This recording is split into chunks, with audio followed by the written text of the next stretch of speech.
Hello everyone. My name is Brent Reed, and I'm an associate professor at the University of Maryland School of Pharmacy. And today I'm going to be presenting our research that was presented at the 2020 American College of Clinical Pharmacy meeting, in which we talked about the potential role of using personality testing in the selection of PGY1 pharmacy residents. So this is our poster as it was originally presented, but I'm going to walk through each of these components in a little bit more detail. So starting first with an introduction. As many of you already know, the number of applicants to PGY1 programs continues to grow each year, and that continues to outstrip the number of positions that are available. And in fact, some programs may have applicant to position ratios of 30 to 1 or higher. Now, unfortunately, programs are limited in the number of interviews that they can offer. So many programs rely heavily on pre-screening processes.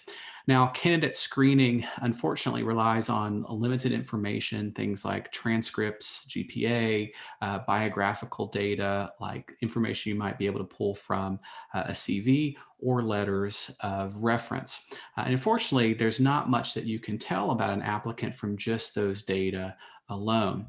Now, personality testing has been used in a variety of other fields and industries, but currently there's no research looking at validated models of personality for the selection of PGY1 residents. Now, when I say validated frameworks or validated models for personality, probably the one that is cited the most is what's known as the five-factor model, or sometimes the Big Five, which essentially suggests that everyone exists somewhere along a continuum on the 5 traits listed here. So the objectives of our research were really, one, just to look at the feasibility of doing personality testing as part of a pre-candidate screening process. And then we also wanted to look at a variety of other outcomes. Does personality predict things like interview offers, the scores that candidates get on their applications or their interviews as well? So in terms of the methods for our study, the first thing we did is all of the applicants to the University of Maryland PGY1 program, as well as a few select PGY2 programs, were sent an invitation to participate in this research. Now, this poster focused on the results for our PGY1 analysis. The PGY2 analysis, because the numbers were much smaller, was essentially exploratory. Now, participants were asked to fill out a 50-item personality test that was based on the International Personality Inventory Pool, which is a validated instrument for assessing personality according to the five-factor model. Now, importantly, residency program directors were blinded to the personality results because we really wanted to assess, did personality predict these endpoints when RPDs did not know the results of those personality tests.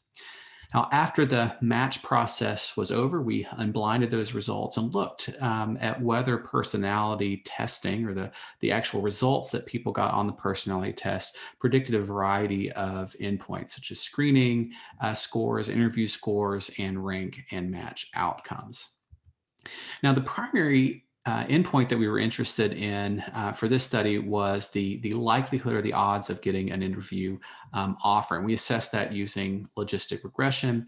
And we also looked at a variety of other outcomes as well: the screening scores, interview scores, and final ranking as well. We used linear regression for those endpoints. We defined statistical significance as a p-value of less than 0.05. And importantly, this research was deemed exempt by our institutional review board.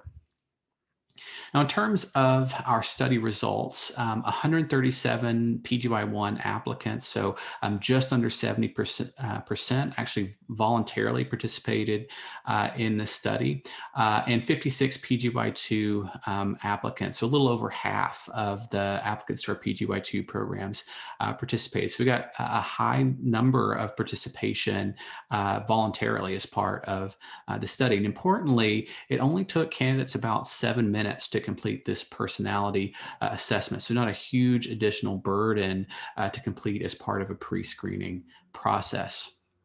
Now, the first thing that we did before we analyzed the data was inspect it. And in doing so, we noticed 5 cases that were significant outliers that had standardized residuals of ±3 standard deviations. And so those were removed from our model. When we did that, personality scores predicted PGY1 interview offers, and that was statistically significant. Now, one of the things that we did after we analyzed our data is we went back and looked at those 5 cases to see, were there reasons for excluding them unrelated to just statistical analyses. And in fact, 4 out of those 5 cases, there were also practical reasons for excluding them as well. So one of those cases, the candidate was offered an interview, but there were significant issues observed during that interview to the point that that candidate was categorized as not being ranked. 2 of those candidates were offered an interview but declined. And then a 4th candidate had actually completed most of their rotations at our institution. So it's likelihood that prior experience with that candidate likely played an outsized influence on the offer of an interview. So it was really only that 5th case, but there were really no sort of practical reasons for excluding them. So in fact, we reanalyzed the data with that case included, and it did not change any of our results. So back to the personality scores, overall personality predicted an interview offer, but we also want to look at were there specific personality traits that did so. And in fact, there were 3 that were statistically significant. One was extroversion. So extroversion increased as extroversion scores increased, it increased the likelihood of an interview offer. Conscientiousness was also a positive predictor of an interview. And then interestingly, openness to experience was actually a negative predictor of an interview. Now, some additional results. One of the other things that we wanted to look at was if you took personality scores and put it together with all of our traditional screening criteria, things like leadership, volunteership, things that we could ascertain from the CV, from a candidate's transcripts, we want to know, did personality continue to predict an interview offer? And in fact, it did. Extroversion continued to be a significant predictor, even when you included it along with all of the other sort of more traditional screening criteria. Now, in terms of the other outcomes that we looked at, personality predicted interview scores as well. And actually, among the individual personality traits, agreeableness was a negative predictor of interview scores. But personality or none of the individual traits predicted rank or likelihood of matching. Now, I mentioned that the PGY2 analysis was exploratory, but similarly to the PGY1s, conscientiousness did serve as a predictor of an interview offer. And then openness to experience was actually a negative predictor for interview scores. And that was essentially all of the statistically significant relationships that we saw in our PGY2 analysis. Now, what are the implications of this research? Well, I think we learned that personality does have potential value in the selection of PGY1 residents in at least a couple of ways.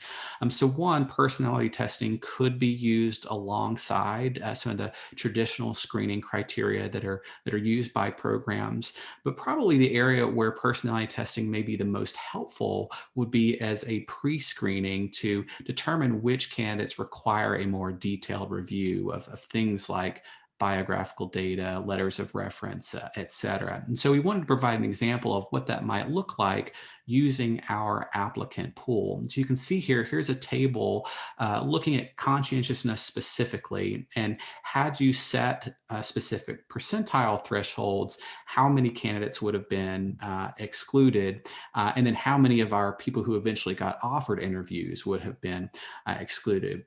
Now, certainly you could set something like conscientiousness at a very high threshold, like a 75th percentile, and rule out 77% of applicants. But you can see here that that would have excluded over half of the people that we eventually offered interview for, and probably would result in a very homogenous pool with not a lot of diversity. So probably not something that you would want. However, if you look here, if you had set it at the 33rd percentile, you would have excluded 31% of applicants that might have required a more detailed review. And so if you are at a program that receives 100, 200, maybe even more applicants, if you think 30 to 60 fewer applicants that require more detailed review, that may actually be a meaningful reduction in workload at certain programs.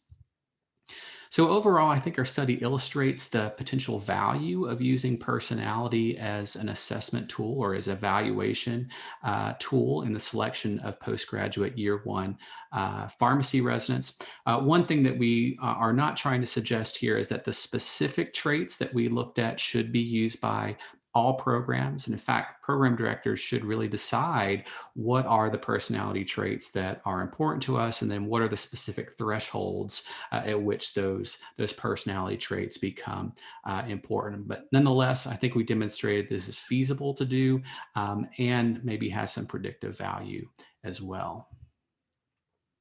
I referred to a number of prior studies that have looked at personality, many, all of which have been done outside of pharmacy. Those references are listed here for your information.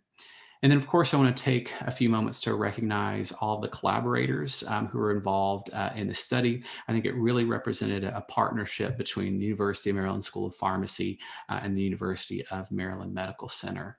If you have questions or you'd like more information on the study, please feel free to reach out to me. I can be reached on Twitter at Brent N. Reed, or feel free to email me at brentreed@gmail.com. Thank you for your interest in this research. And if you'd like more information, I'd love to hear from you.